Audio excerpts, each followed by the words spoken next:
ఇక్కడ rowdy boy, అక్కడ Kollywood star. ఆ ఇద్దరు ఒకే సినిమాలో కనిపిస్తే పైగా ఒకరు హీరోగా మరొకరు విలన్ గా ఆ ఫ్రేమ్ ఊహించుకోవటానికి ఎంతో ఎగ్జైటింగ్ గా ఉంటుంది. అలాంటిది Kollywood star Vijay Sethupathi rowdy boy మూవీలో విలన్ గా చేయబోతున్నాడనే టాక్ వెరీ ఇంట్రెస్టింగ్ గా మారింది. ఇంతకు ఏంటా సినిమా? Rowdy boy Vijay Devarakonda next project interesting గా మారింది. ఎప్పటి నుంచో బిగ్ హిట్ కోసం వెయిట్ చేస్తున్న విజయ్ దేవరకొండ రౌడీ జనార్దన్ మూవీతో big hit కొట్టాలనుకుంటున్నాడు. Mahanati fame Keerthy Suresh heroine గా రాబోతున్న ఈ సినిమా దిల్ రాజు నిర్మాతగా రవికిరణ్ కోలా దర్శకత్వంలో తెరకెక్కుతోంది.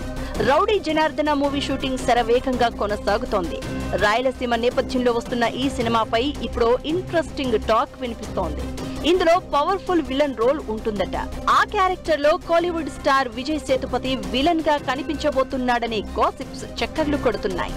ఉప్పెన సినిమా తర్వాత విజయ్ సేతుపతి ఏ తెలుగు సినిమాలో విలన్ గా చేయలేదు. అయితే రౌడీ జనార్దన సినిమా స్టోరీ నచ్చి వెంటనే గ్రీన్ సిగ్నల్ ఇచ్చాడని అంటున్నారు. దీంతో విజయ్ దేవరకొండ వర్సెస్ విజయ్ సేతుపతిగా ఫ్యాన్స్ కి పండగే అన్న టాక్ వినిపిస్తోంది.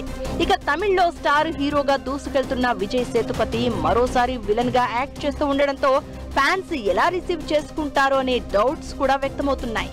రౌడీ జనార్దనలో విజయ్ సేతుపతి విలన్ గా చేస్తున్నాడా లేక జస్ట్ రూమర్సా? ఇది క్లారిటీ రావాలంటే మూవీ యూనిట్ రెస్పాండ్ అవ్వాల్సిందే.